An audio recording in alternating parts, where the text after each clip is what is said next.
মাছ মাছ আর মাছ পুরো ভাইরাল চিতল দেখেন মাছের কালেকশন দেখেন চিতল পুরো ভাইরাল যারা এই সকল মাছগুলো সংগ্রহ করতে যাচ্ছেন এখনই যোগাযোগ করুন আমাদের নাম্বারে গ্যাচাং করে আসলে দেখুন পুরো 2023 সালে আপডেট মাছ এই যে দেখতে পারবেন এখনো আসেনি ভাই এরকম বড় মাছ বাজারে এখনো আসেনি এই মাছটা এখন আমরা কিন্তু সরাসরি প্রজেক্টে দেখাচ্ছি এই যে দেখুন এখান থেকে উঠায় পুরো সরাসরি প্রজেক্ট থেকে এই কালেকশনটা দেখাচ্ছি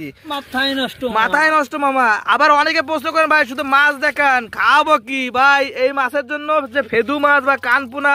বা আরেকটা যে নাইরেল নামের যে মাছগুলা এইসব ছোট ছোট মাছ বা কাপ জাতীয় যে সকল মাছগুলো আছে এই মাছগুলো আপনারা খাওয়াবেন তাহলে দ্রুত বড় করতে পারবেন দেখতে পাচ্ছেন সাইজ দেখেছেন পুরো 5-6 ইঞ্চি সাইজের মাছ আর দামটা আলোচনা না মাত্র 50 টাকা পিস মাত্র 50 আজকের প্রাইস মাত্র 50 পুরো দেখেন কিসের গোস্তর মতন কব বলেন পুরো খাসির কিসের খাসি পুরো হরিণের গোস্ত দেখতে পাচ্ছেন মাত্র 50 টাকায় পেয়ে যাবেন চিতল মাছ মাত্র 50 আসেন মামা খেলা হবে যেখানেই পানি সেখানেই মাছ।